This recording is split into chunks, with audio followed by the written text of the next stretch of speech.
Welcome, everybody. We're going to be started in just a few minutes. We have folks now coming into the conference, and we'll begin the discussion about clinical engineering and policy very shortly. Glad to see people joining us today, and very much looking forward to the discussion about policy, which is an ongoing concern, consideration, opportunity for clinical engineers that goes back to the dawn of our profession. And I'll talk to about that and to that very, very soon. We'll give 1 or 2 more minutes for people to catch up, and then we'll get started.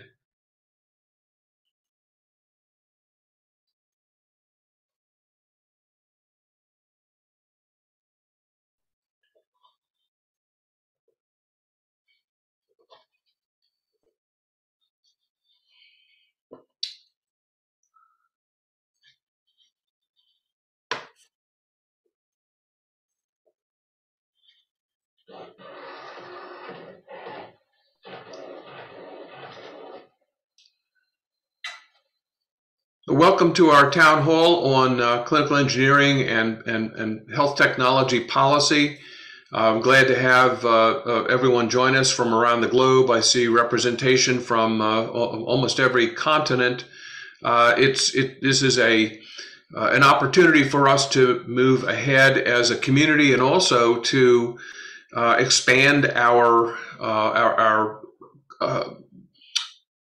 footprint and imprint in improving patient care around the globe. I'm delighted to have people here. Good morning, good afternoon, good evening, and we will be welcoming your questions in the Q&A section as our discussion and dialogue continues today.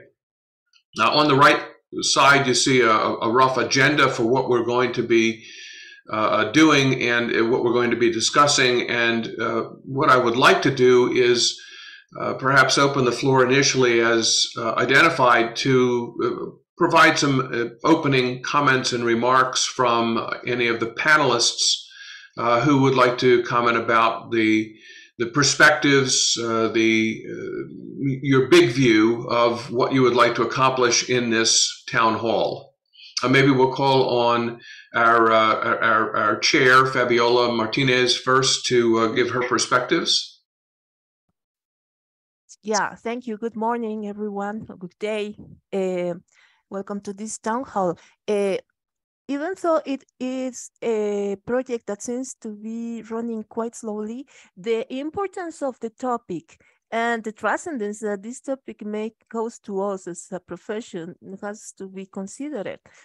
That's why we have been taking very careful steps in order to fully understand how can we proceed to build our relationships with the decision makers and all the key stakeholders into the ministers of health, so we can have effective communication and we can send our message with clarity and effectiveness.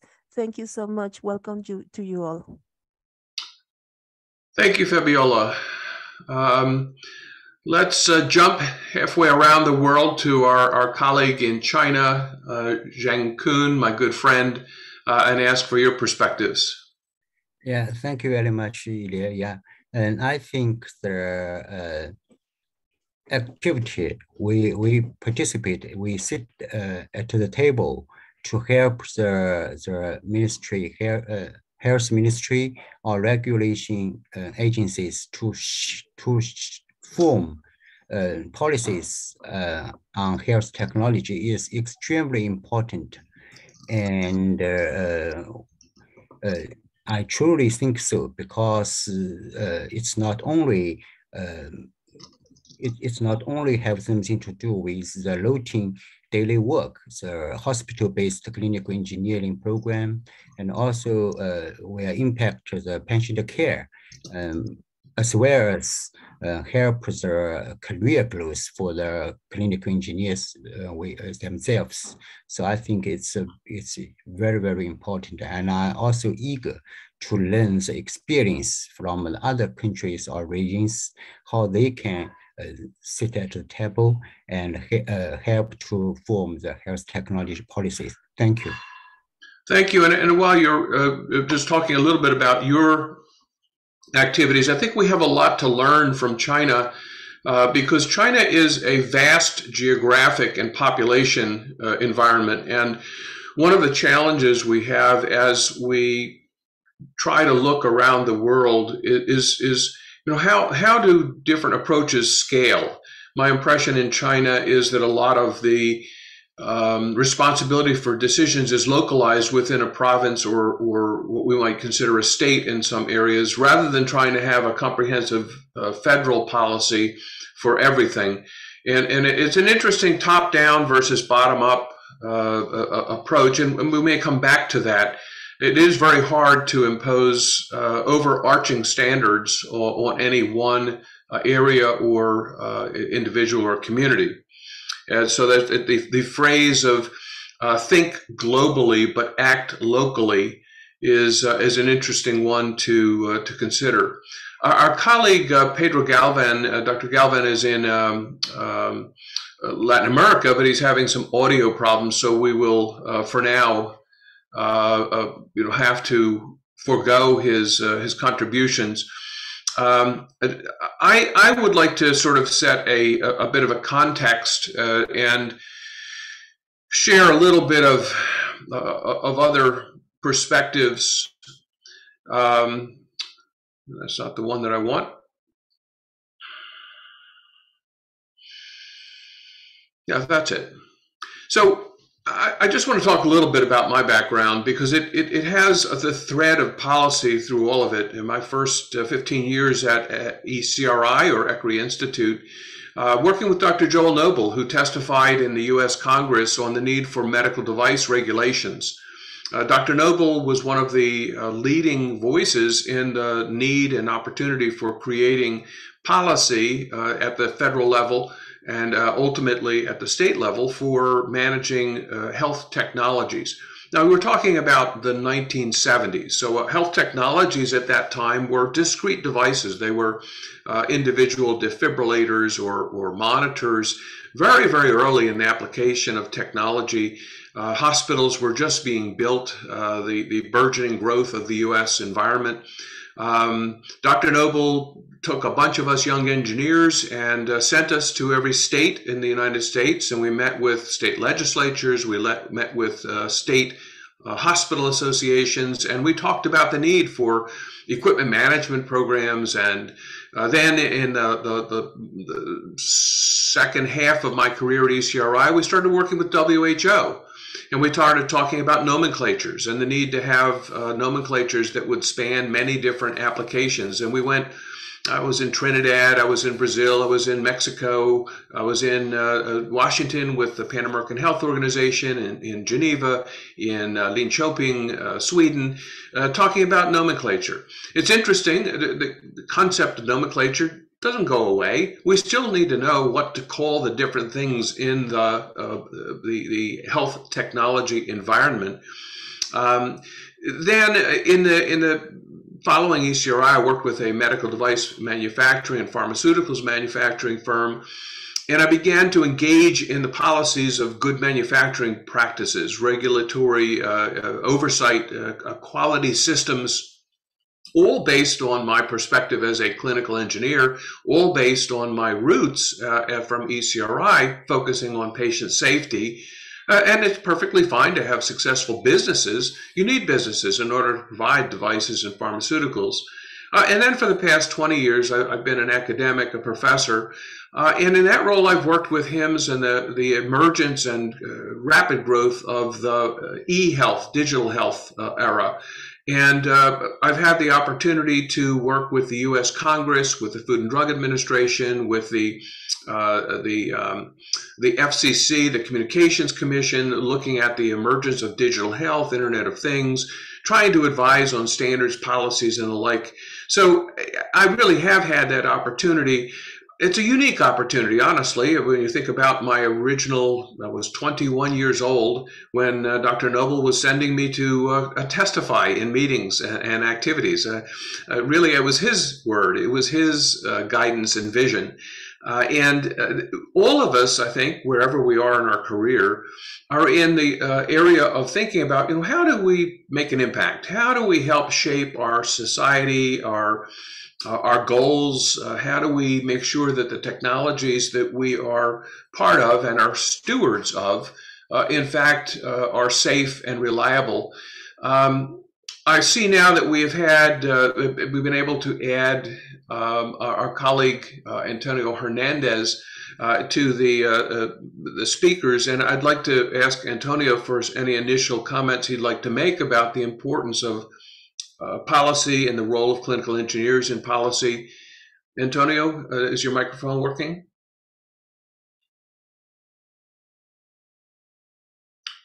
You might be muted at the moment.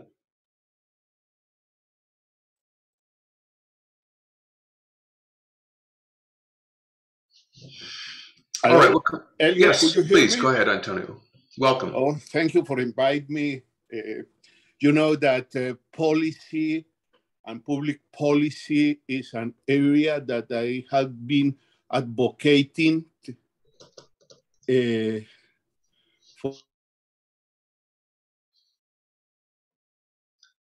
I think we lost your audio. Did you accidentally mute? There you go. Yeah, sorry for that. I used to have some issues with internet lately. I was telling in the area they are changing to upgrade to fiber optics, and that is technology at most. But coming back to public policy and policy in general, that is the way the clinical engineers and the health technology managers need to go. Lately, I've been linking something that has been over and over and over in conferences, and that is the recognition of the profession. And always there are groups telling we are not recognized and we are doing this great job. And even in situations like the pandemic that, all clinical engineers highlight through the work because of the work they have been doing. As soon as the pandemic is over, it will be again down and we will put in a closet until the next pandemic, unless we have public policy. That is really the recognition of the profession. And some leaders will need to work at the country level and globally, as Adriana Velázquez is doing it in WHO, to bring this issue forefront. At this point in time, if I want a cardiac surgery, I want to have a registered cardiologist with the College of Cardiology, and I will not put myself in the hands of other health professionals.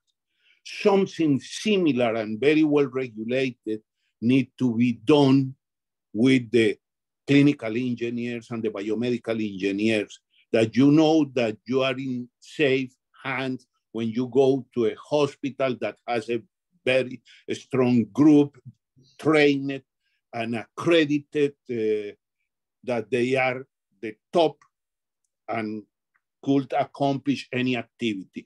And that, I am afraid, I have reached the conclusion only through the public policy, everybody knowing about this.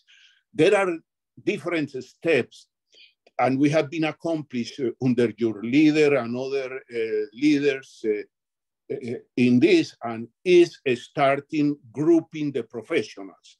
And now we are globally united, as you can see in this meeting. But then we need to work at the country level with the other partners. And I was telling yesterday, we are having our inroads, and every day we are very well known in the Ministry of Health, in the health sector. And we have been working with nurses, with physicians. Those groups know or have very clear our added value in the profession. But then we need to go to the group of interest the civil society, the Right. groups advocating for the different type of medical procedures. And also, we need to go to the legislative part of the country in order to have laws or policies that clear stipulate. And I think that is our last step. If we accomplish that and you are leading this group, that will be very important. As a reminder, we will not have started from zero, and now we have instruments through WHO and Adriana's leadership in Geneva that has all of the governments committed to advance health technology and related fields. What we need to do is to use those political instruments that are very, very strong in order to negotiate at country level with different actors, academia, biomedical and engineering societies at large, the private sector, and from there try to craft some policies based in policies that has been developed in more advanced countries. That is very important for medium and low income countries. And I think if we continue walking this walk, we will be successful. And finally, we will have our profession recognized, not because somebody says we are good, but because the policy has a mandate that we need to be there helping or contributing to the health of the population and the operation of the healthcare facilities and the associated technology. I'm sorry, I extended myself too much, but this is what I had been thinking about this. Well, thank you, Antonio. And I ask all of you to hearken to, pay attention to Antonio's words. These are words of wisdom that he has earned and learned. I've had the privilege of traveling with Antonio to far-flung areas like Nepal, to cosmopolitan areas like Geneva, and to Barbados, Mexico, Brazil. And we've had these discussions for decades about the importance of policy, and he has a very sophisticated understanding of the mechanisms, which is important. It's a skill. As engineers, as technical people, we tend to be predisposed to look at the world through technology lenses and technological words. But when you're working at the policy level, you are working at a level of political influence and economic influence. It is more complex. It might be not more complex, it's different. And so part of this discussion is how we develop the skills that we need as a community to maintain a seat at the table. A point that Antonio made that I think is very valuable is the pandemic has elevated medical technologies, whether it's oxygen, pulse oximeters, ventilators, PPE, disinfectants, sterilization methodologies, vaccines. It has elevated technologies to very high up in the public dialogue and discourse in the press. It is an incredible opportunity and I think an urgent need for us to elevate our discussion and take advantage of the strong interest that there is in that area. I want to create a context for you and show you these, we'll call them columns or pillars of activity we have worked on over the past couple of years. The leftmost one is policy, then capacity building, impact measurement, credentialing, and supporting WHO. In the past several days, we, on Monday or perhaps it was Tuesday, we had a presentation on the two middle columns, capacity building and impact measurement. Yesterday, we had a very, very vibrant discussion about credentialing. And today we're talking about policy. Now, these are truly not wholly separate, disaggregated concepts. These are concepts that actually interlock and have a lot of interdependence. And policy is an area at which we seek to support and advocate and influence the highest levels. Now, credentialing, whether it's a degree, PhD, a certification, CCE, it's not really self-aggrandizement. It is, look, I'm proud of having earned a PhD. I'm proud of having earned and maintained my clinical engineering certification. But they are bona fides, they are credentials that allow me to sit at the table with political leaders, with physicians, with nurses, that are important, not because of my ego, they're important because those individuals have earned medical degrees, law degrees, their own PhDs, sometimes multiple, and each of those opportunities to elevate our discussion and our credentials helps our entire field. I will bring us back also to remind all of the attendees that in the Q&A box, please tee up questions that you may have for our panelists to talk about and continue. I want to do a little bit of an overview or a survey of some of the information in the field and what has developed. And I'll go to WHO, I think, and talk about some of the work that has brilliantly emerged from WHO in many areas. So let me do that right now.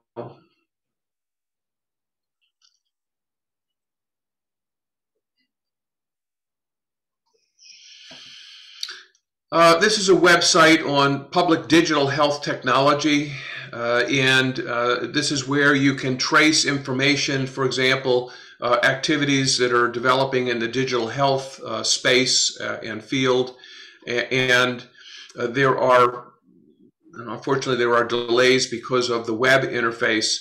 There are many resources available to you and to us that have been developed and posted at WHO and also at PAHO. It's not my job to go through the whole catalog of information, but I want you to be aware that there are many articles and resources. We'll try to provide these links as part of our enduring records for this meeting and conference. Here is an article from 2022, Guidance to Development on Medical Devices in Response to the COVID-19 Pandemic. Antonio mentioned something. He said, talking about lessons learned from the developed or wealthier countries, I think there are also important lessons learned from the LMICs. We call this reverse innovation. Solutions that are more economical, solutions that are more ecological, solutions that are more sustainable. Unfortunately, there are more than a few examples of overzealous spending on medical technologies that really have not had a high return on investment. For example, it is quite questionable whether the thousands of MRI and PET scanners in the US have yielded a significantly better public health benefit than the tenfold lower number of scanners and such devices in Canada, for example, or in Europe. When I was at ECRI, and while I'm waiting for these to tee up, when I was at ECRI, one of the interesting activities we got involved with was health technology assessment. And so we had a Journal of Health Technology Assessment. And now we're talking the 1970s and 80s, looking at describing policy, describing innovation, management, risk management, appropriate technologies. Antonio was part of that, an international council, Society of Health Technology Assessment emerged. There has been a lot of work that we collectively have done, but you can't rest on your laurels. Those were last year's accomplishments, and tomorrow's technologies will leverage those, but in miniaturized, web-enabled, cloud-enabled, AI-enabled means. So there are resources available to everyone that WHO has developed, that PAHO has developed. I've had the privilege and opportunity of working very closely with WHO and PAHO. Some days I wonder if we are reinventing the wheel, but it really isn't reinventing the wheel. It's a new wheel for a new day and a new age. Adriana Velasquez, our colleague and friend in Geneva, has really very effectively figured out how to become provide leverage for the voice of clinical engineers and for the voice of the patients, the vulnerable patients, and is very hard at work at that. And so the door is open, I think, is the point that I want to make. The door is wide open for digital health technologies.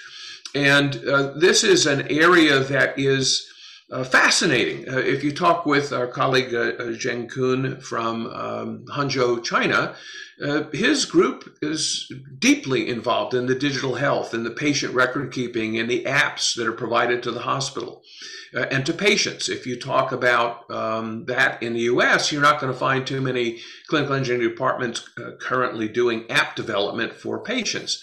But really, when the day is done, as a clinical engineer, I get up to save lives. I get up to make a difference in my society, in my backyard. I get up to lock hands with you and each of you to help you make those improvements in your own world. And yes, there's a lot of controversy that we have discussed, Antonio and I, at great length. Here's another web page and resource at great length about, well, the consumer health people, sometimes it sounds like an app can cure cancer. And no, that's not really a mature or a sustainable perspective or point of view. PAHO has its own libraries, and its libraries are distributed in Portuguese and Spanish and English. I've had the opportunity to help create some content and support some content in these materials.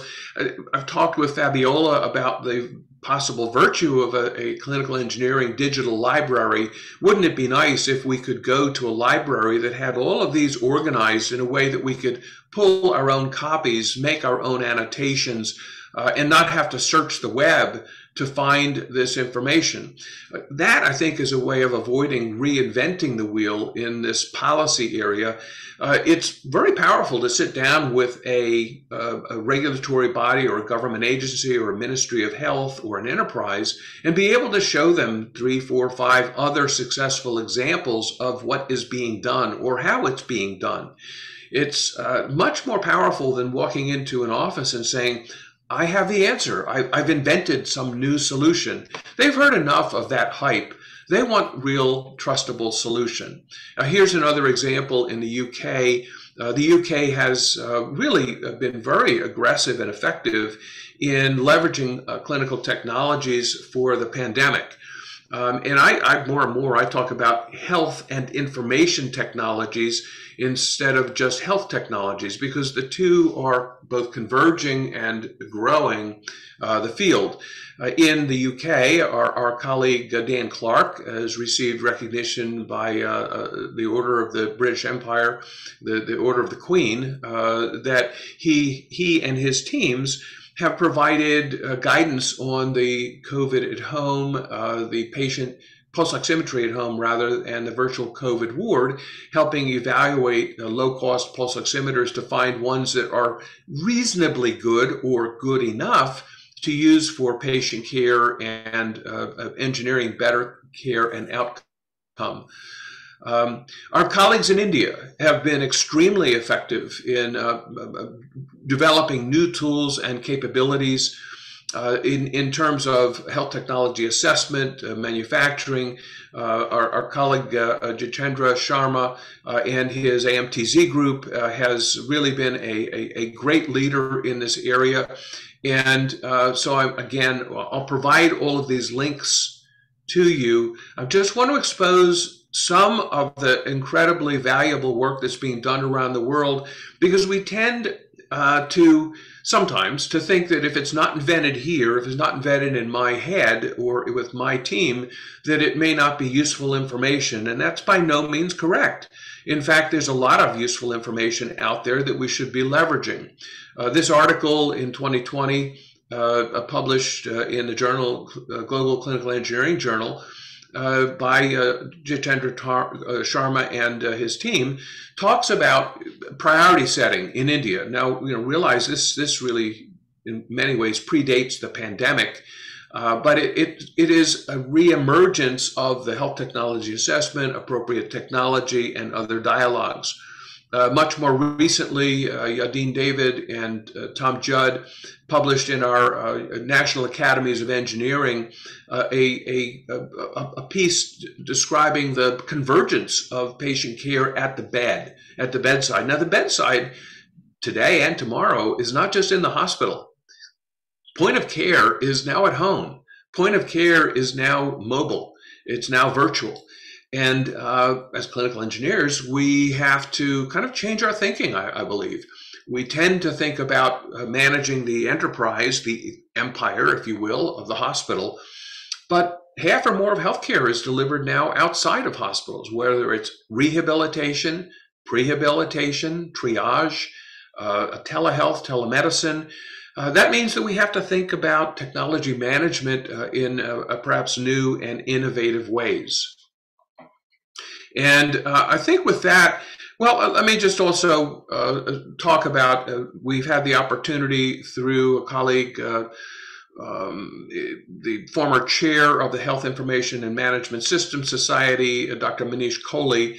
We published just last month a full issue on digital health in their dialogue issue, and our colleague Todd Cooper, who is a clinical engineer, worked together with Dr. Ramesh Jain, looking at personalized healthcare. So another dimension of healthcare that we really are just beginning to understand. If we're delivering genetic-based, personalized medical care, it means that the devices and technologies and databases and tools are going to have to change.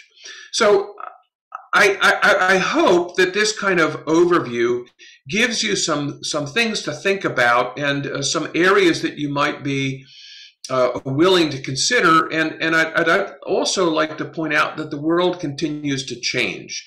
And so Todd Cooper is working with groups that are developing standards for autonomous medical devices. There are many things that are happening out in the world that really are important for us to be aware of and leverage, and realize that policies are for yesterday's technologies. We have to be constantly prepared to move forward and move ahead to tomorrow's technologies. Let me open up the floor now to our panelists and ask if you have any comments, perspectives, guidance, reactions to some of the things that I have shared.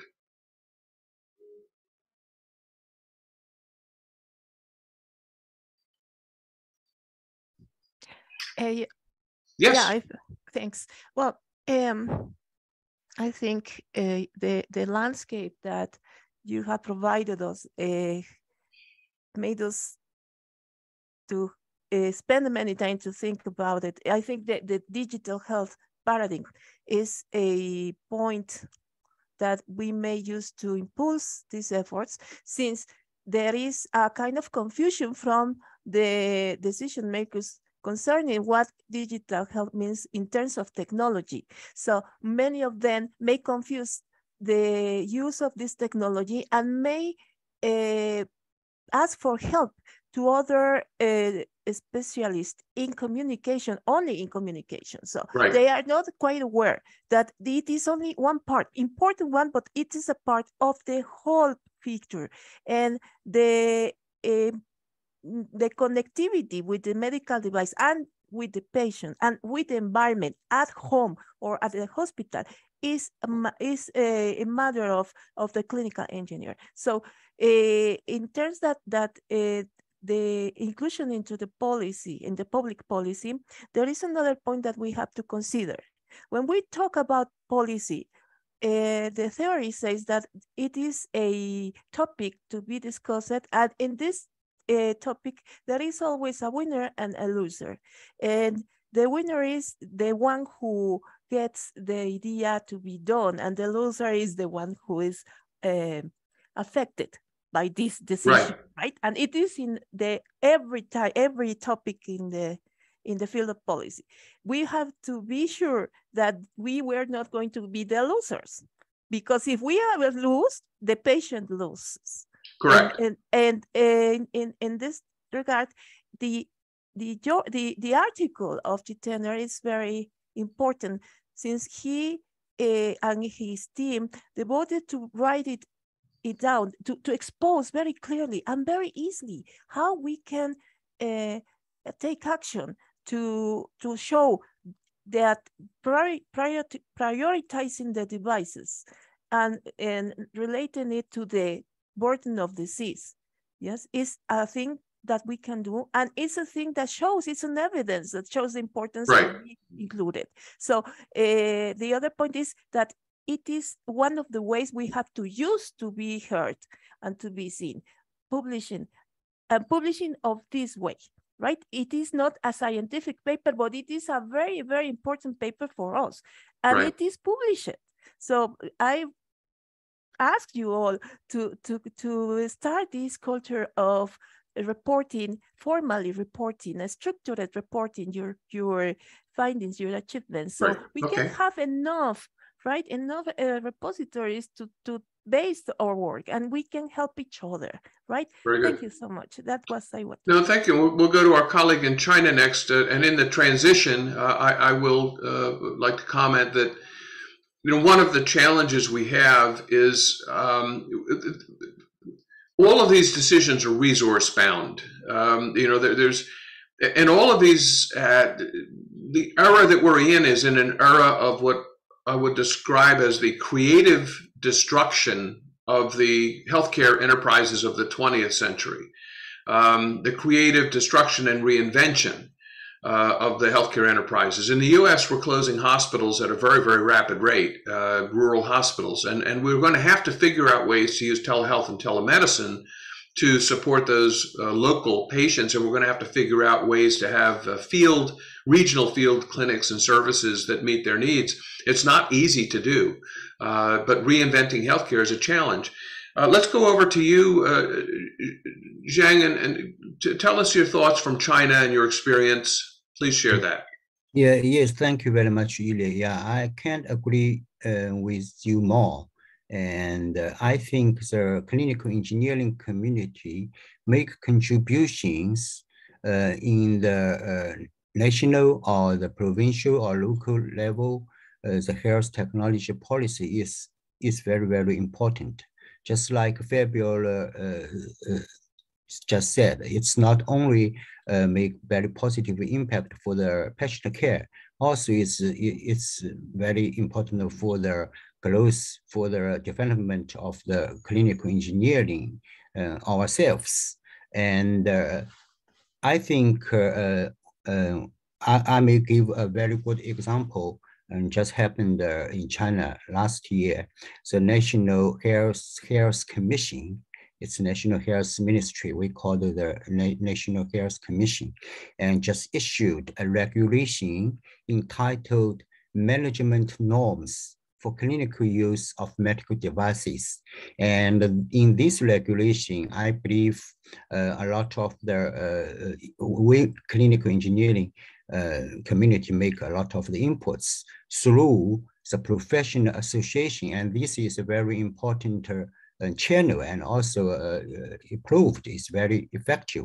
Like in China, we have the Chinese Society of Clinical Engineering, the Chinese College of Clinical Engineers, and through this national level professional clinical engineering association, we have quite good relationship with the National Health Commission, and also in the provincial level, it's same, because so like CSC also have the provincial chapters. So the chapters in the province level also have a very good relationship with the Health Commission in the province. And also this just issued the regulation very clearly stated that above level 2 hospitals in China should establish a strong clinical engineering program to facilitate the safe and effective use of medical device in clinical settings.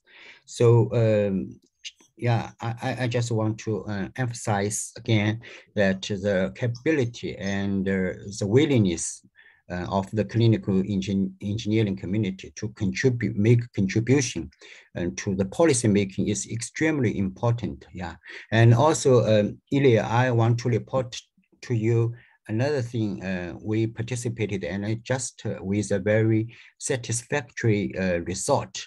Yes, we took part in the statement making for WMA, the World Medical Association, and just issued a revision on the statement on digital health. And the CSCE, and we are a member. As a matter of fact, we are the group. They established a work group for the statements revision, and we combine the previous statements like telemedicine, something like that, ethics, and combine together into a new statement it's called the Statement on Digital Health. And you can find it in the WMA, and it's just proved by the WMA and published in WMA's website. Yeah, you can find this statement, and I'm very proud. We also made some of the inputs on this. Yeah. Excellent. While we have you on audio, approximately how many clinical engineers are in China? So this is a very interesting question, because nowadays, the most clinical engineers or the technicians working in the hospitals in China with at least the undergraduate, the BS degree. So we usually call these clinical engineers. So even some of them is doing the BMET, like in US, you have a technician position with just a diploma, not necessarily BS or a master's degree, right? So most of the people here now in Chinese hospitals are with the BS degree, at least. So we just published a survey, national survey by the CCCE, the Chinese College of Clinical Engineers, in 2020, in the end of 2020. And according to this survey, there are about 94,000 clinical engineers and technicians in Chinese hospitals above level 2. And in China, we have like level 1, level 2, level 3. So the level 2, above the level 2 hospital is usually quite larger. And in Tutu, there are not a lot, only like 13,000 hospitals in China above the level 2. So what is the approximate total count of clinical engineers across all of the different hospitals? Yes, so there are about 94,000 clinical engineers and technicians in the 13,000 hospitals. So we also make some of the statistics, like level 3 hospitals, the average staffing in the clinical engineering, in-house clinical engineering is 15 persons. And in the level 2, in average is about 6 staffs. Yeah. And it's incredible to consider, nearly 100,000 people who, and those are in hospitals. That doesn't necessarily include people in manufacturers and research and in other roles that aren't in hospitals.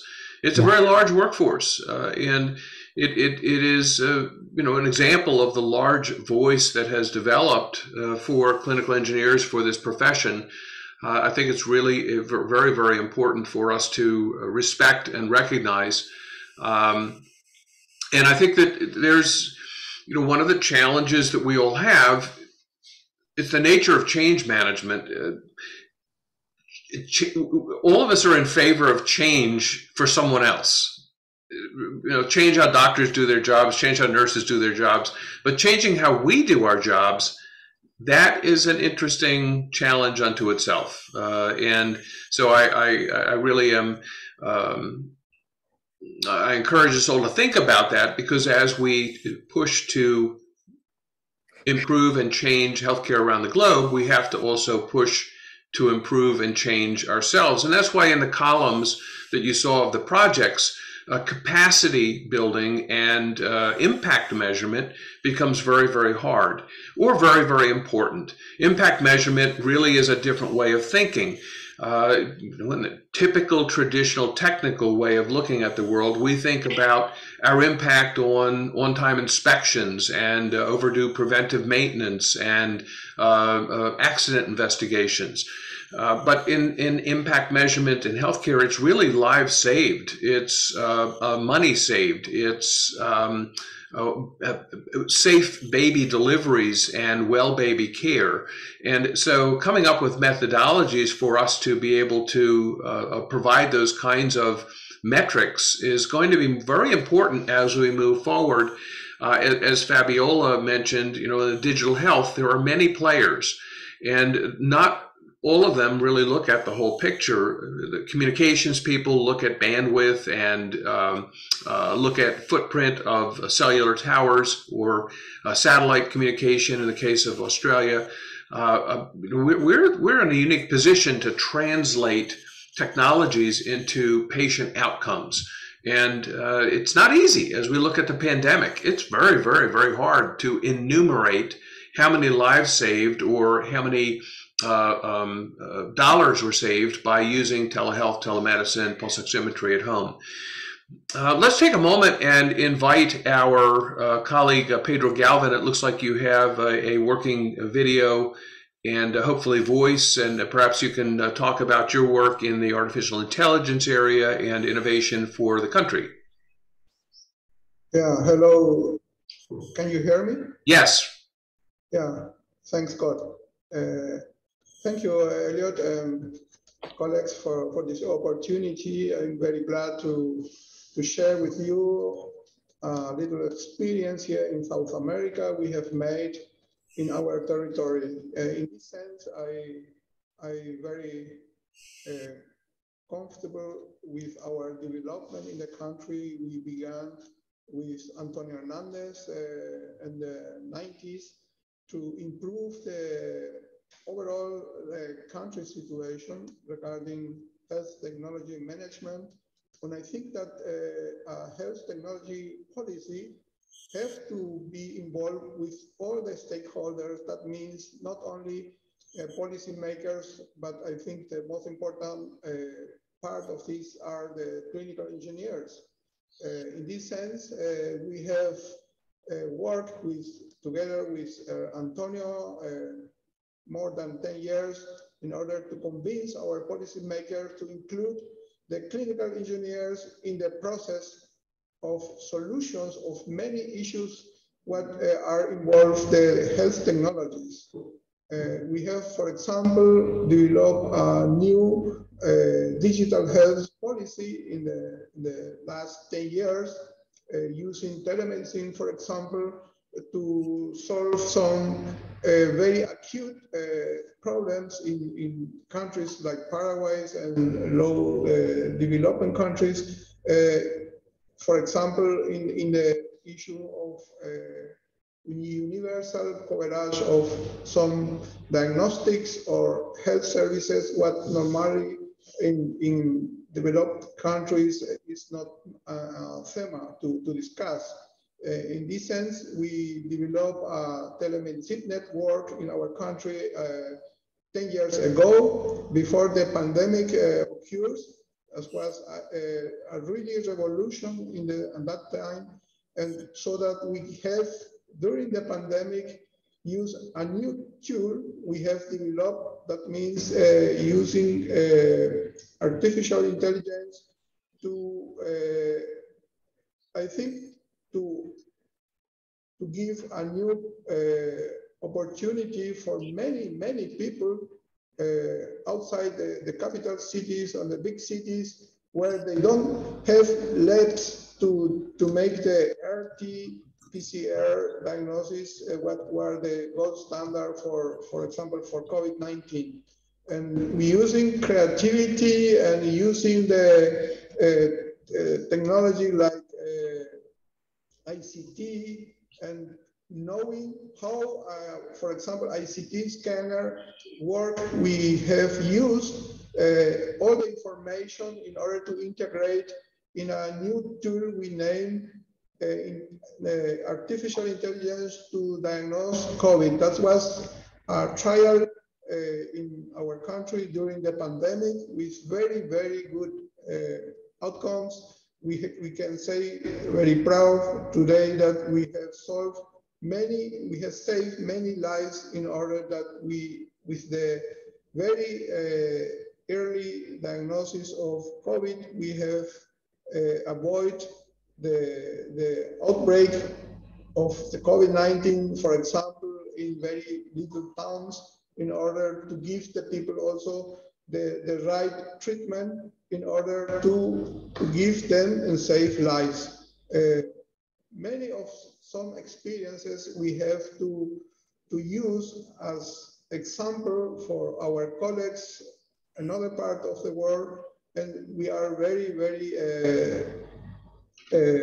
compromised with at this time with other colleagues to help them to establish, for example, a very contextualized digital health or telemedicine policy, and to show the policymaker that it makes sense to work with the clinical engineers. And that was very, very clear to see also in other issues like oxygen production, or, for example, PPE equipment, that we have also contributed to develop and to produce in our countries during this very hard time. That's all what I can see regarding our experience, and we can also try to improve our situation, not only at the country, but also with our other colleagues in other parts of the world. Thank you. Thank you. And I just to comment, first of all, your work has been brilliant, and I'd like to contextualize it. You made some comments about the quote unquote developed world. The developed world is maybe out of date conceptually. The developed world has made a lot of mistakes. The developed world has spent, in some cases, way too much money on the wrong technologies, and the costs for not excellent care is indefensible. There are important partnerships that need to be developed between the smaller nations who are innovating and bringing those ideas into more broad spread capability and involvement. And I really appreciate your willingness to commit time and energy to sharing your knowledge, and all of our colleagues from the quote unquote low and middle income countries, because there are very important learnings for the 21st century that we have to figure out. So thank you. It's an area of great interest for all of us, this artificial intelligence and telehealth and telemedicine. Even the definitions are very hard for us to standardize. As I read hundreds and hundreds and hundreds of articles about telehealth and telemedicine, trying to separate them one from the other is not so easy. In my mind, I think of telemedicine as something that has a medical intervention, prescription, diagnosis, treatment. I think of telehealth as more consultation or answering questions or coaching, but they're blurring. There's no question that these are blurring. Pedro, in your world, do you have a clear definition of telehealth versus telemedicine? I think I agree with your definition. I think in the same way. We are treating telemedicine as a tool to help the physicians to make maybe opportunity to offer at the high level standard, because we can use the most famous or the most prepared physicians to offer the same quality of services in the same country in all our telemedicine centers at the same time. That is the first time. The second, what you mean regarding artificial intelligence and maybe other application we use as tool in order to use all the knowledge we can crystallize from our experience in order to use the machine to maybe to simplify the work for our physicians. That means we use this kind of tools to make a triage in order to say, no, that is not COVID, that is compatible maybe with TB, tuberculosis, or another pathologies, what our very few physicians specialize in COVID, for example, or another pathology, we can use only for the cases where they are justified. To use the technology to simplify the work for these few physicians. That is the kind I think we are working and we are thinking in order also to improve our very poor health infrastructure and also the human resources we have in the country. Good. It strikes me that it's sort of an exercise in lean engineering and also business process re-engineering, all of which is something that we've been involved with for our entire careers, and yet we kind of want to stay where we are. We've asked Dr. Yadin David perhaps to join as a panelist because I know he's had a lot of experience with the U.S. government and other and related settings, and perhaps he can offer some concepts, and perhaps he will join us in a little bit if he has time. Thank you, Pedro. Antonio, would you like to talk about a little bit about the sort of the social, political, policy confusion around digital health? It was mentioned by Fabiola. The telecommunications people have a different view, perhaps, than the clinical engineers or the devices. You've commented to me in the past about some of this confusion and at times apparent potential conflict. Yes, I have my own perception, and just after I finish my words, I was thinking in two aspects. One is the lost opportunities for the clinical engineers. We talk about COVID and how we had been forefront and everyone recognizing the work that is done. We need to face that opportunity because otherwise we will lose the advance. But it's not the first time. And remember, back in 1998, 97, when nobody was talking about Y2K, we were forefront. And that was a work of the clinical engineers, and all of us were involved in those aspects. We were in the first front, I'm sorry for that. And then time passed, there was not that chaos, and we were forgotten by everyone. So I am always concerned that that could happen again. Now coming when telemedicine started, and I have a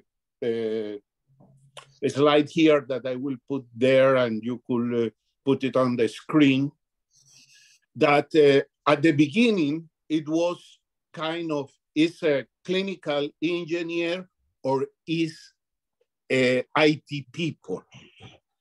And there was a competition rather than a complementation. if the system at hospital level were managed by one or the other.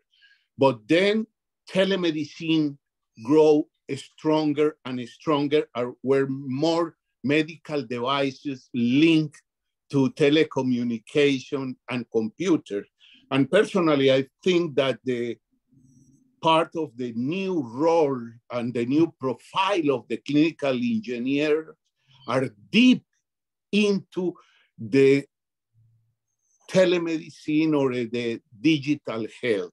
Right. What happened there, like in many other areas, and that is part of the slide, I will send it to you, is that there are areas where we are the leaders, the responsibles, and there are other areas that we are part of the team, and the leadership or responsibility could be in other groups' hands.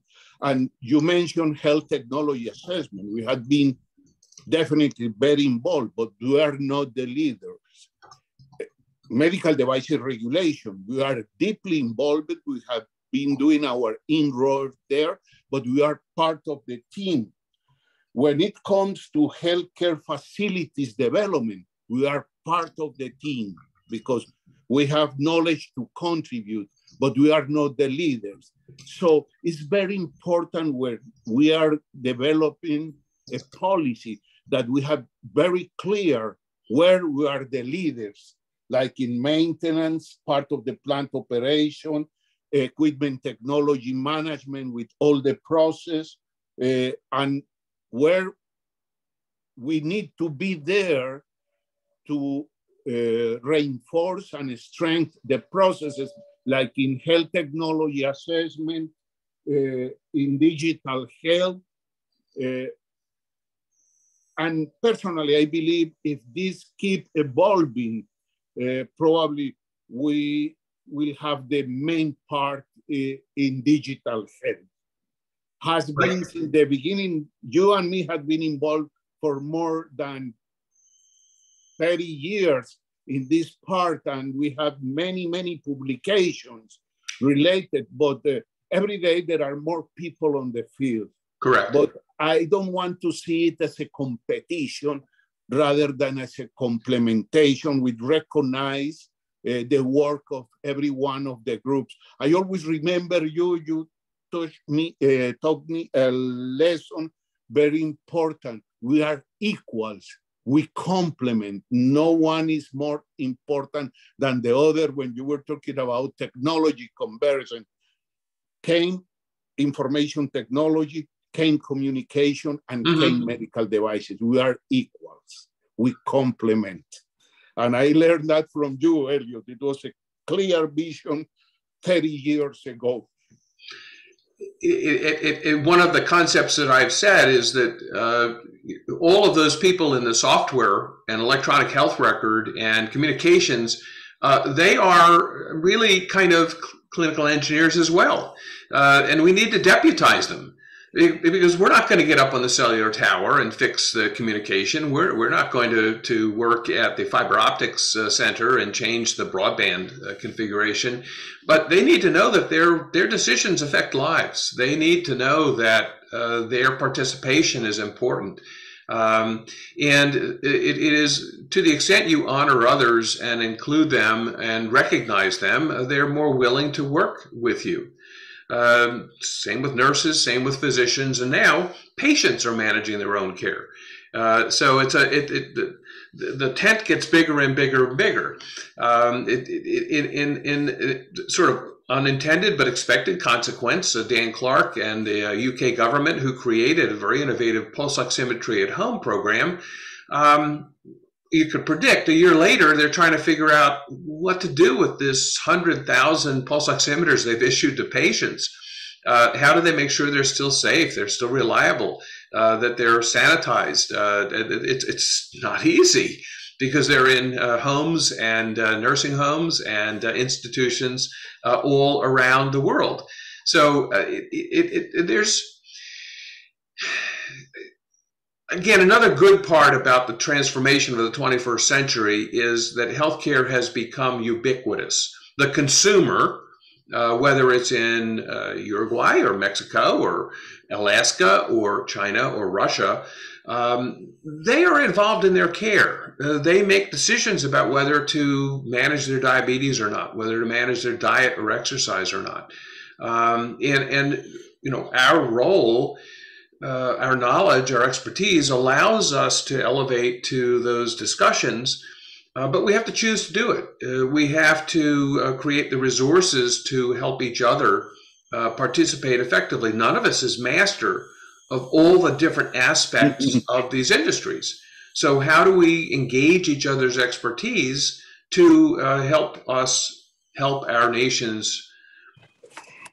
But remember what Steve Graham always say regarding IT and technology. He say from the information and communication technology, the IT professionals are mission critical for the institution.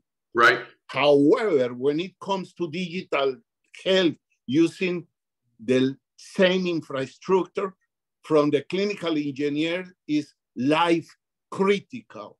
Right. So for us, there are more responsibility. We are life critical for the infrastructure. And that is the big difference from the people that come from the pure IT and the people who come from the clinical engineering side.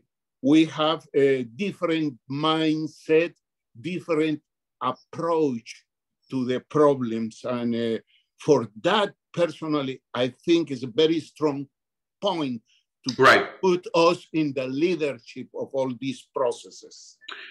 I agree. And you know, also, while you're talking, it reminds me, Antonio, there's a certain skill set that you have that we need to clone, which is the voice of the diplomat.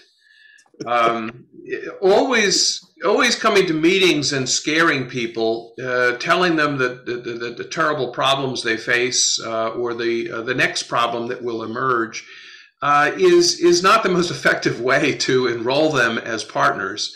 And that is a skill, a unique skill set, and perhaps we ought to create a diplomatic academy for clinical engineers to help us all improve our ability to communicate at the executive level, the C-suite, and also at the public level. You know, I think Dan Clark in some of his presentations over the past year talked about how he kind of came through that. You know, initially he said, those cheap pulse oximeters are junk. They can't be used for anything. But the government said, well, we have to. We don't have enough hospitals. We don't have enough beds. We don't have enough ways to take care of patients. And Dan and his team said, okay, we'll start looking at the pulse oximeters and we'll try to find one that's good enough. And so how to have that discussion in a constructive, supportive way it's a way of thinking. It's a way of personal skill and presentation and language. I learned as I began working in projects in the Middle East and provided some reports with my typical analytic, this is not good enough, that's not good enough. The project manager said to me, no, you have to understand, everybody's baby is beautiful. You have to learn how to tell them that. Everybody's baby is beautiful to them, and so these are personal communication skills to be nurtured and developed. I will also put on the table another concept that goes back to World War II and General Patton. General Patton had a saying. He said, "Lead me, follow me, or get the hell out of my way." And we either lead this field, we follow this field, or we will have to get out of the way. Antonio mentioned past epochs, EPOCHS, past periods when the clinical technologies rose in the public and a political sphere. And we succeeded in some areas and perhaps didn't succeed in others. this is a time when clinical technologies are again in play, when concepts of how much regulation is good, what technologies are good enough. I wouldn't stand on a platform that says artificial intelligence is perfect. I'm not going to stand on a platform and say that self-driving cars are safe for all applications. But I do have to respect that Elon Musk is successfully landing rockets on boats using artificial intelligence technologies that are self-driving cars, and that these innovations, natural language processing, voice recognition, are tools that are emerging with great potential. And how do we step into that? And that's a question also for the academia. From the research and teaching, how do we invest in that? How do we bring our tomorrow's clinical engineers into this area? Fabiola, do you have any comments about that or other aspects of the clinical engineering division's role or leadership or goals in this coming year? It is a very important topic to be included in the agenda. And surely it has to be a priority for the division, since I know and I'm convinced that the amount of material we can achieve from our college, either they were published or not, is a very strong support to design and to think of statements and let's say kind of resolutions that we agree in the community to face the challenges of health and to show them to our ministers of health and the stakeholders. For example, some countries have an official institution that deals with medical technology. No, for example, Mexico Cenetec, in England and in Argentina. Many countries have this kind of institution. Well, we may support them by providing them by these kind of resolutions, this kind of agreements between the community of clinical engineering, and supported by evidence. So you asked something about the academia and innovation and how to deal with this new paradigm of digital health. It is a crucial point because it seems that every university, every educational institute sees that the treasure is digital health, but they are not for sure what the treasure really is. Yes, they show and they offer a lot of courses, as I said before. They say, okay, we have to talk about telemedicine, and a lot of courses of telemedicine that shows a communication protocols or something that deals more with telecommunications than with medicine. So it is not clear even now that how the path has to be built. So this is one of our duties, right? We have to discuss what is the best way to deal with this, and respecting all the context of the countries, of the regions. We may help by guide or by suggest ways of taking action in order that they start, and what for the countries that they started something and to continue in a way that could be useful not only for clinical engineers but also for all the health environment, mainly the patient. Now you mentioned that now the future of health is not going to be at the hospital, it's going to be at home. This is a more important. Let me be clear, Fabiola. I'm not saying it's not going to be in the hospitals, but it will also be out in the public. It would be desirable, right? To that we can, as patients and as citizens, can manage our health issues from home, right? And I think it's going to be a reality in a medium time. So we have to be ready for this new paradigm. So there's a lot of training and education that has to come with that. How do you use a pulse oximeter? How do you use a blood pressure monitor? These are not trivial discussions, but they're important. And we have a role in that, and it's a partnership, as Antonio mentioned. There's a job for the physician, for the nurse, often the caregiver, a mother, a father, a child. There are many players, many stakeholders.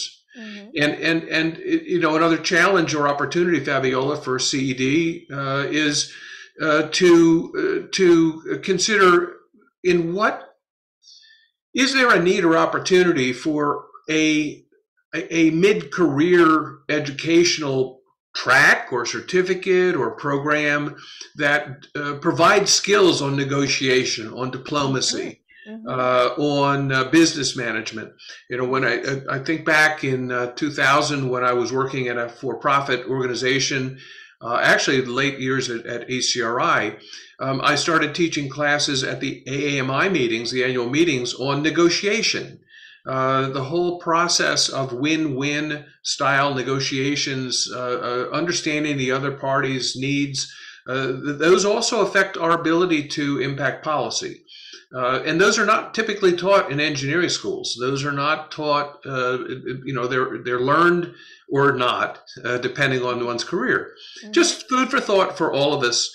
And thank you, Fabiola. Let's go back around the room. Zhang, do you have additional thoughts from your perspective in China and your leadership as a role in the clinical engineering community internationally?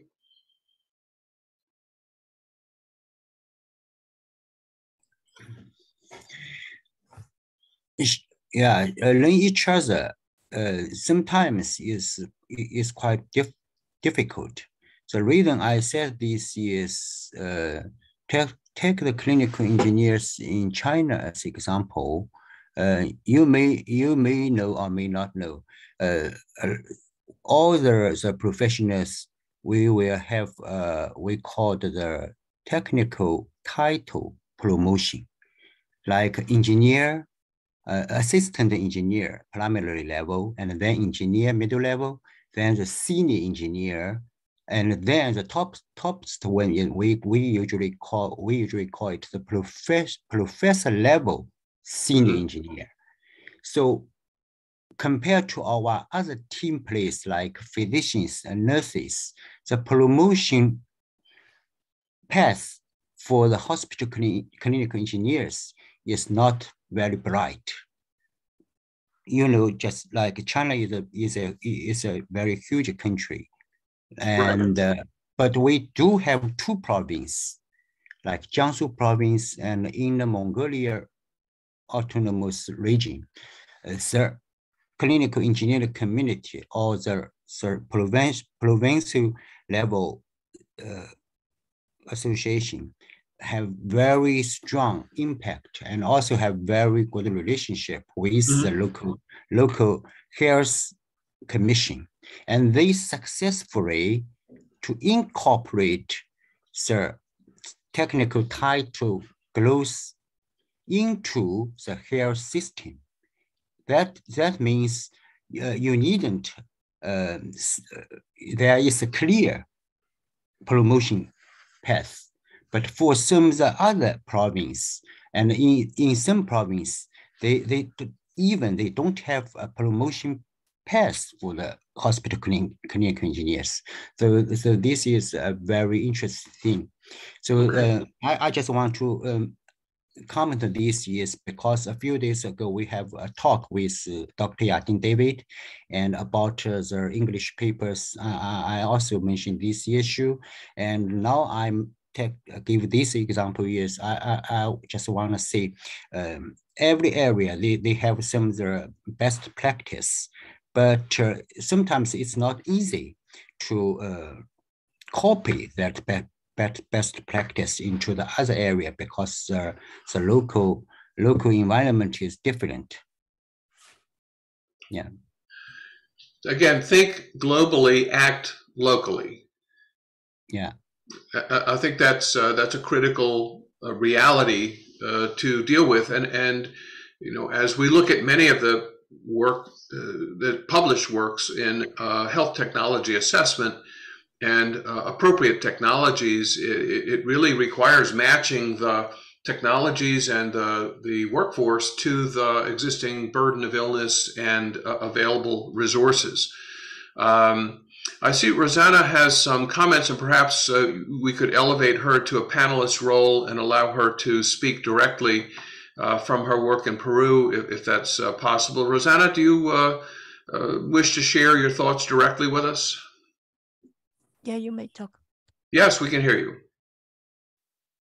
Hi, Elliot. I'm just very glad about this valuable and pertinent session today. Congratulate to you and all the panel.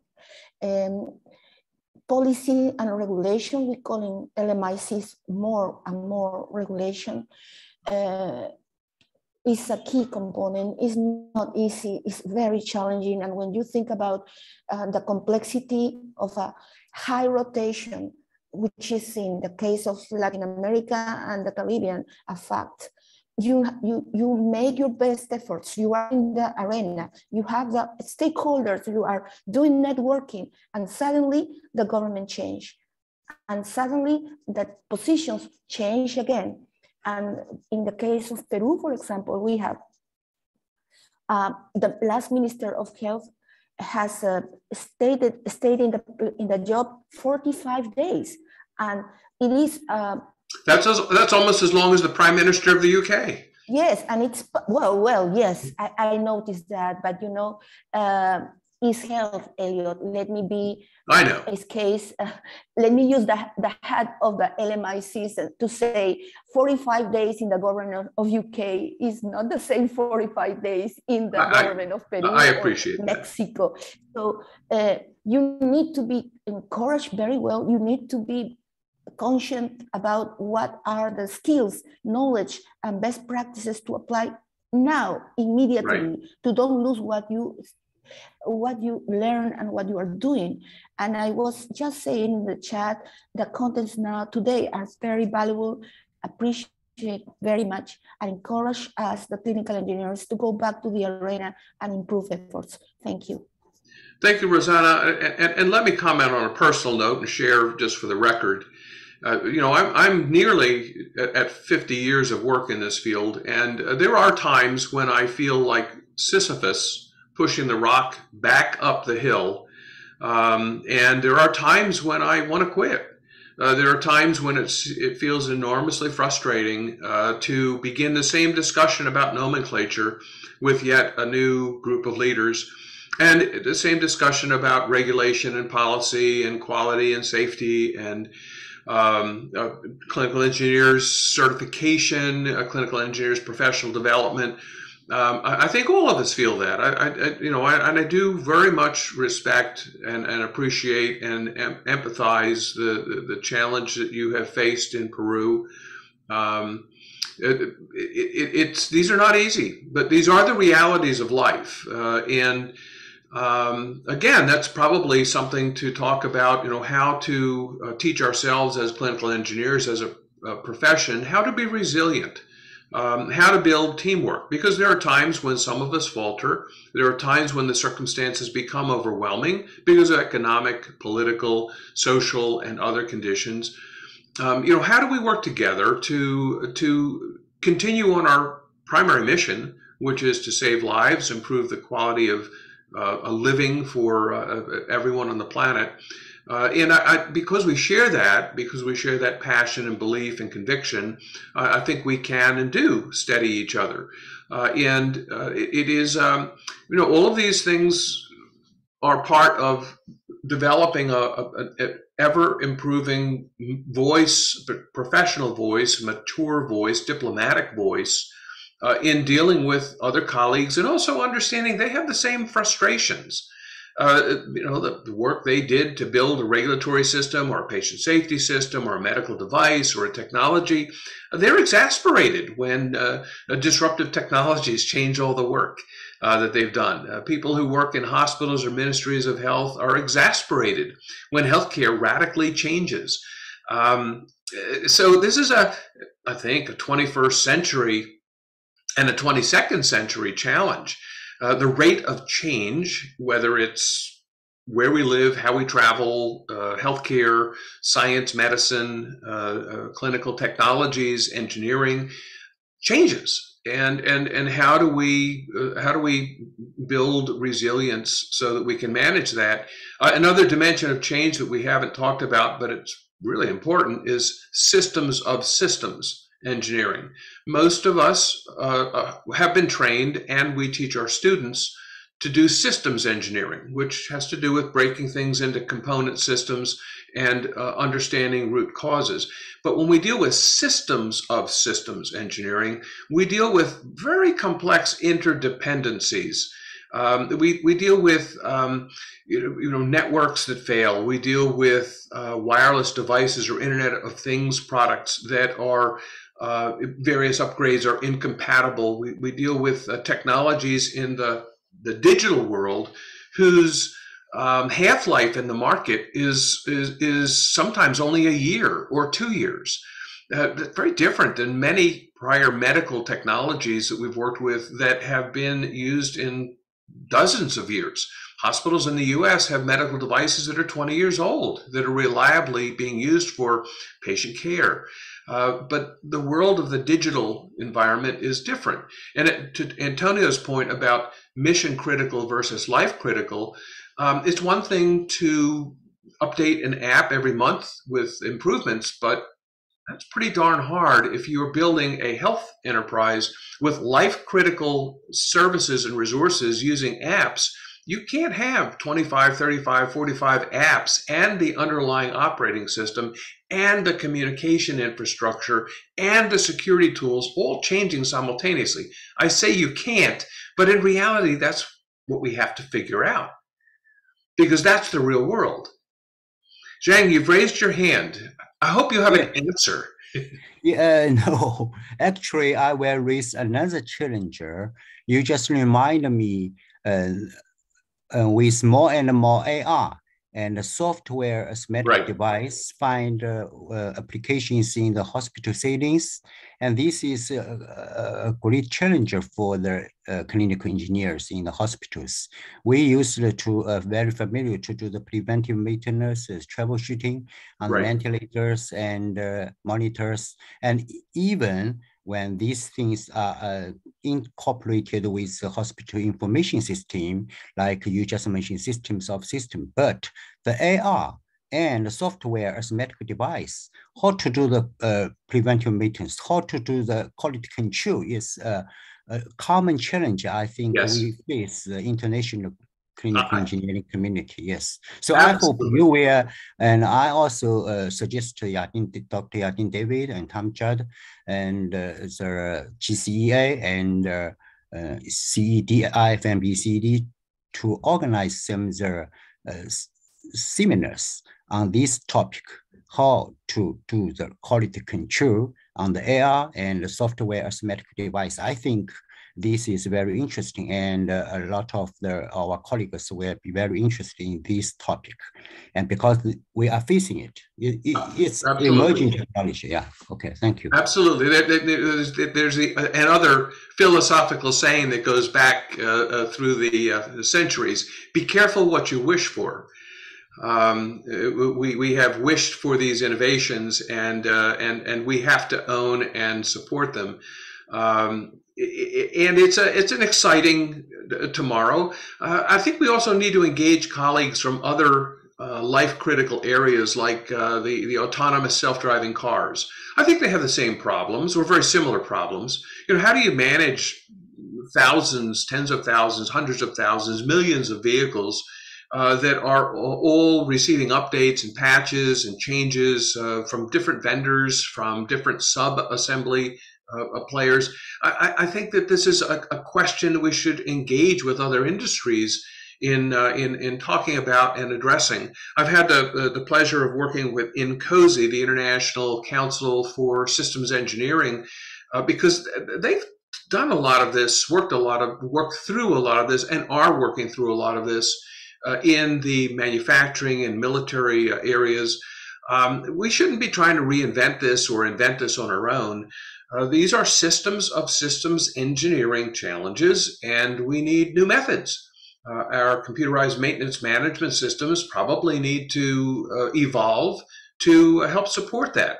In the very first generation of digital health, we changed some of our CMMS systems to have IP addresses and MAC addresses so we could, touch each device and keep track of where it was in the environment. And as we look at more security, we're doing more of that. But the world really is more bring your own device, your own Android or iOS or tablet or other product. We would like to close the gates. We'd like to make this easier, but that's not the path we're on. And when we look in our heart of hearts, I don't think we want to deliver healthcare of the 1970s in 2030.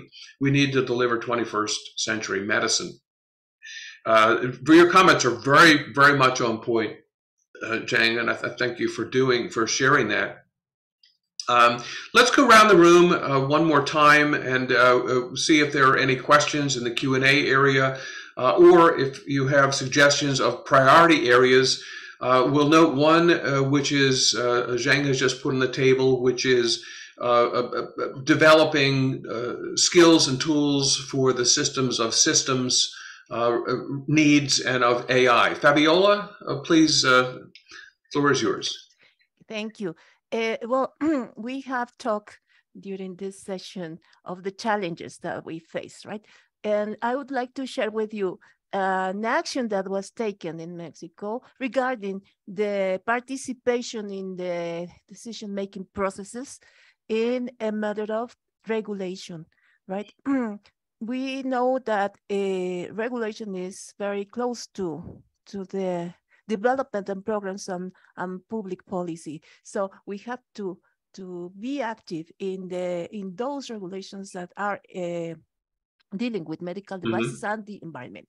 In this regard, in Mexico, we have the fortune of counting of a group of biomedical. They are not all of them are clinical engineers, but there is a very strong group of biomedical engineers, all female, by the way, that are working very hard to participate actively in the writing of official regulations. In Mexico is the official Mexican standard.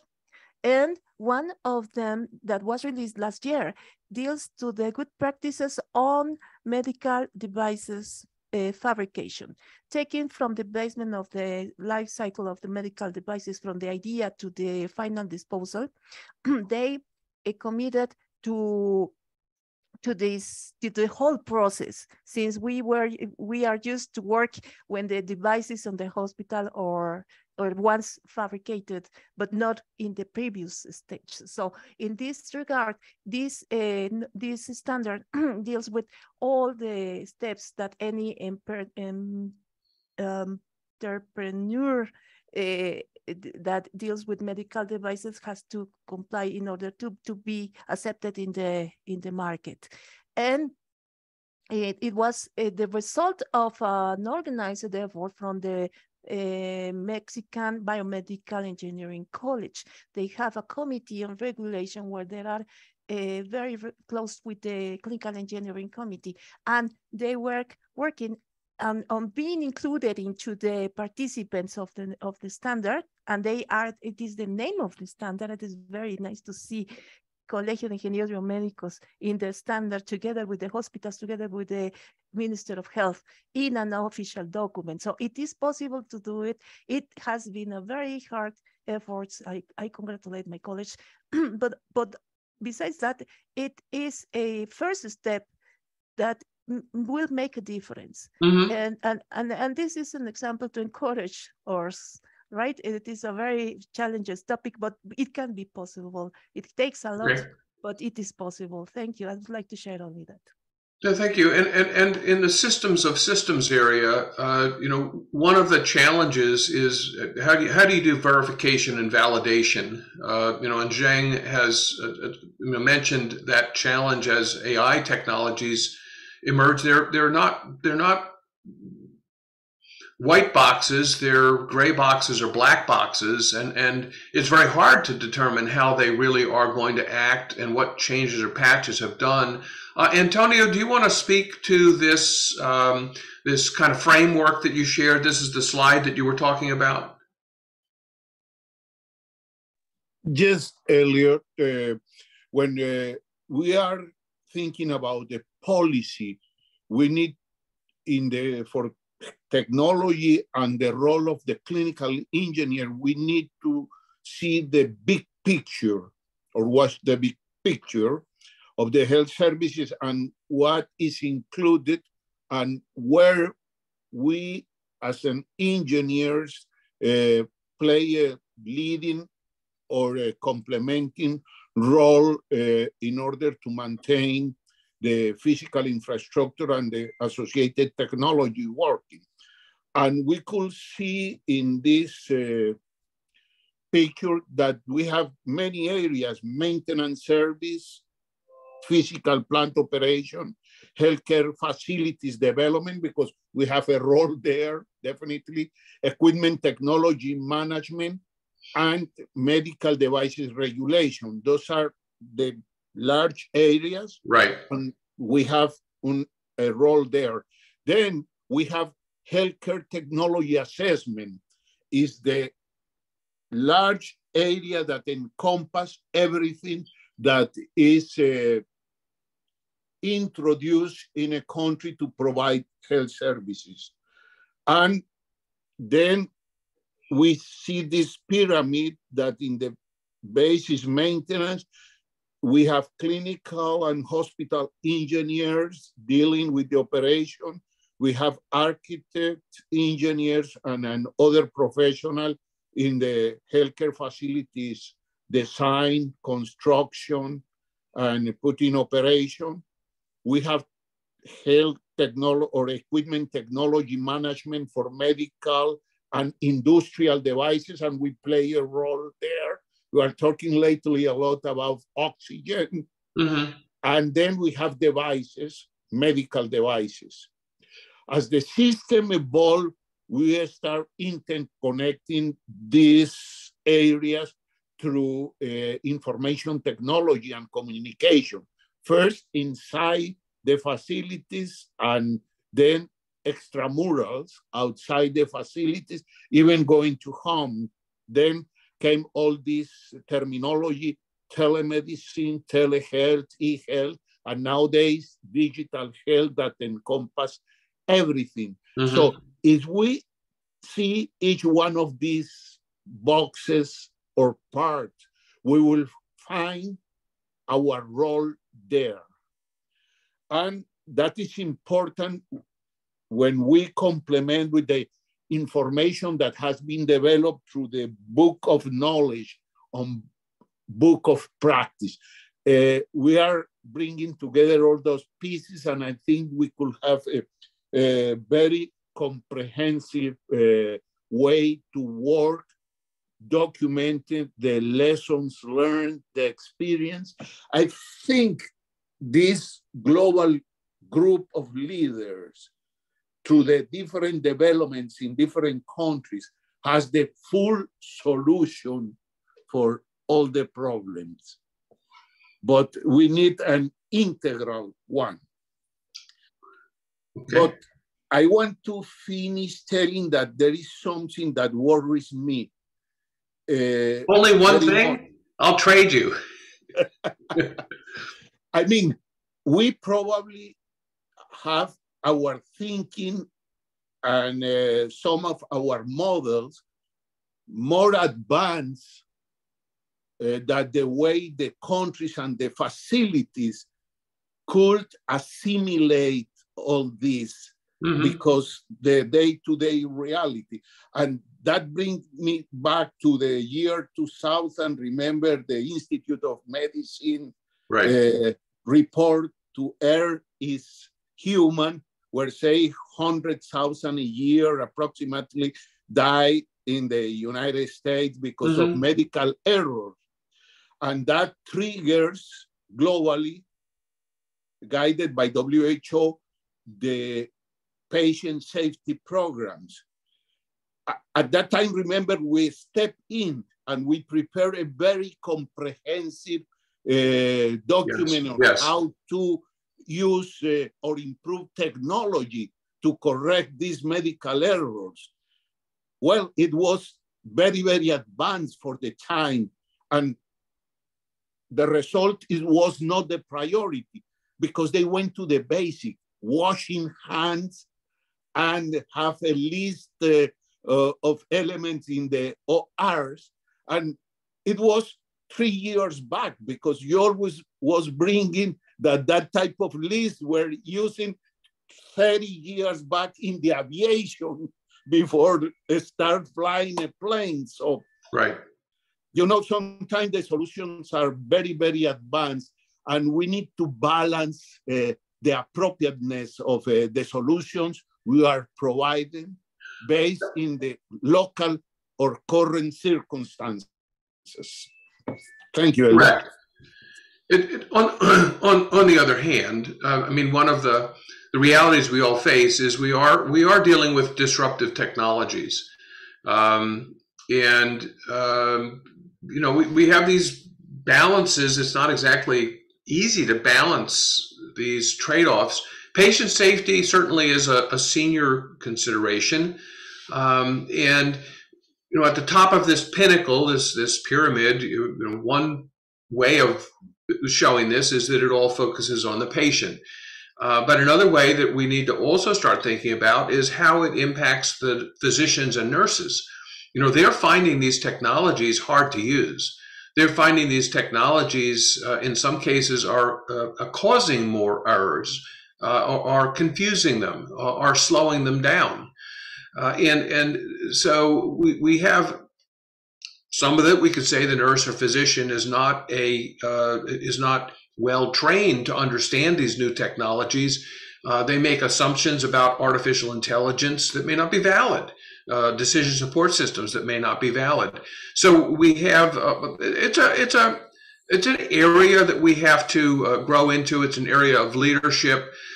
We have in India, we have an issue in the dialogue area with our colleague Dr. Manish Kohli and myself and Tom Judd and Yandine David, and we'll share links to these articles that would allow all of you to kind of consider the workforce development challenges and needs as we continue to evolve this field.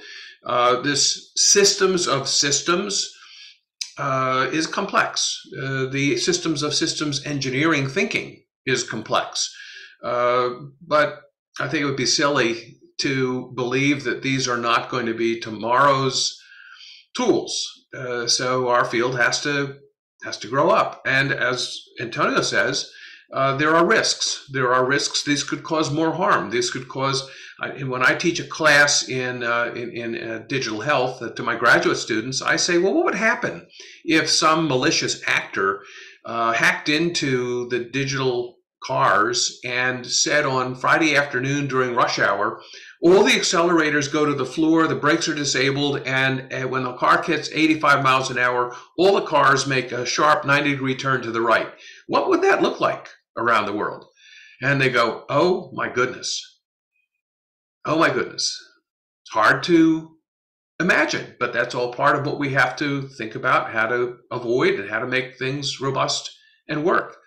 Let's go to Pedro, has not had a chance to make any recent comments, and then we'll go to Rosanna, and I think we'll probably be at the end of our time. Pedro, any thoughts to add?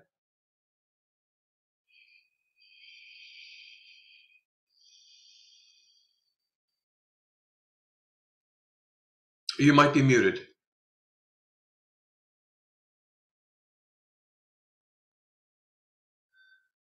Or you might have lost the internet connection. Rosanna, any thoughts as both a leader, innovator, a person who's working with the Ministry of Health, person who's working with academia? Any thoughts?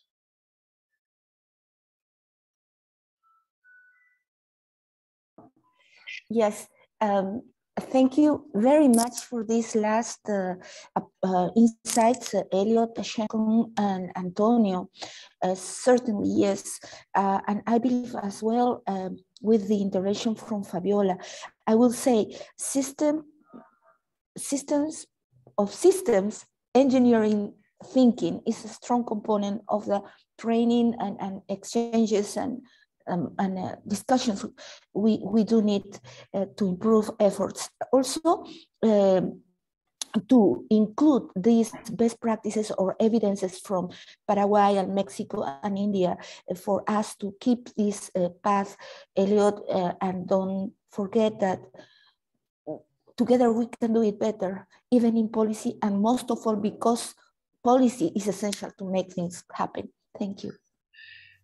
Thank you, Rosanna. And also remember that engineers are not in the business of holding things back. Engineers and scientists are in the business of innovation and change. And I tell my students, if you don't want to struggle with these challenges, go into accounting, because the rows and columns of the ledgers of taxes owed haven't changed much since the Pharaoh traveled through Egypt and enumerated the taxes owed to the Pharaoh from the various crops and businesses. In healthcare and engineering and science, we're constantly pushing the envelope. And that is, I think, for all of us, a common part of our DNA. I'd like to bring us back as we wind up coming around the corner to the end of our time to these 5 columns, these 5 projects that we have been working on with IFMBE CED and GCEA. This policy, capacity building, impact measurement, credentialing, and working with WHO. Tom Judd and Yadin, led and created these frameworks, and Tom has really spearheaded these dialogues and these ongoing work projects. And it's continued with Fabiola's leadership and the new board. Fabiola, do you have any thoughts to offer about where you would like to see this go and what you think the next steps are, how we best nurture these important concepts and activities? I think that in these days we have exposed very extensively the importance, the impact that this project have, and also the integration level that this project must have in order to make a result, in order to make a difference. And we have also been aware of the next steps to be taken, since in these resumes that we receive, these abstracts, there are suggestions of actions, specific actions that we can take. So from CD, we may help by addressing some of them, and together with the GCEA to comply and to complete the efforts, so we can have a result, a very, very productive outcomes from these exercises and from all the work that we have been developing this year. Yeah, it was at the beginning of the week and before, and the days before, I was saying that this would be a point where we now have to decide what the best path to be followed. And now with all this information, the insights, the reflections that we have been sharing, I think we are more clear about what we can do. So I have a lot of work to do, I know, but I'm very happy to have work to do in this regard. So yeah, there are a lot of things to do, and we will do it. Thank you. Thank you, Fabiola. I am honored to be able to continue in this journey and to work together with all of you. I don't have the answers. I tell my young graduate students, you're going to have to figure this out. We have probably taken this as far as we can. The door is open, and we will support you. But it's the digital natives who are looking at this, people who grew up with all of these tools at their fingertips, I think, who will invent the future in ways that are very important to support them in doing. Open the floor for any final last comments. Anyone who would like to speak up is welcome to do so. May I? Yes, please. Yeah, I just want to comment that IFMBCD and GCA developed very important and strong projects, 5 projects you just mentioned. And it's my honor to participate in some of the project there. And I'm also very thankful for learning a lot of things from our international peers. Yeah, thank you. Thanks so much. And we learn a lot from you. Thank you, Elliot, and IFMB, CD, and GCA partnership in this amazing new period of 2022. We look forward to keeping not just in contact to contribute and to strengthen the network in benefit of the output expected. Congratulations to this amazing session. Thanks, Rosanna, and thanks for all of the work and leadership that you provide. Pedro or Antonio, any final thoughts? Yes, my final thought, Elliot, is definitely we have many challenges ahead. It's not easy area with not easy solutions, but I am sure that you, me, and probably some others in the audience think if it were easy, we will not be doing this. We will probably have moved to other more challenges, issues. So we are here to contribute. I always say the difficult things, I do it easily, and the impossible ones take a little longer, but we will solve it. Very fair point. It was nice again to share the floor with you or with all the panelists, and we keep working. We keep working. Thank you, my friends. Thank you for all of the participants who have joined us during this webinar. We are all available to you. You'll get materials. Please communicate with us with any questions, any remaining questions or issues. And we wish you all well, and thank you for your hard work around the globe, taking care of patients, managing the solutions and resolutions and resources to improve healthcare. We're your partners, we're your friends, we're your colleagues, and until our next meeting, I say goodbye and look forward to our next gathering and activities together. Thank you all. Thank you, CED and GCEA, for sponsoring these sessions this whole week. Thank you so much. Thank you all. Thank you, Ilya. Bye-bye. Okay, bye, friends. Have a good day. Until the next time.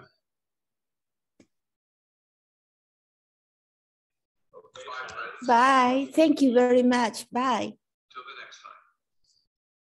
Bye.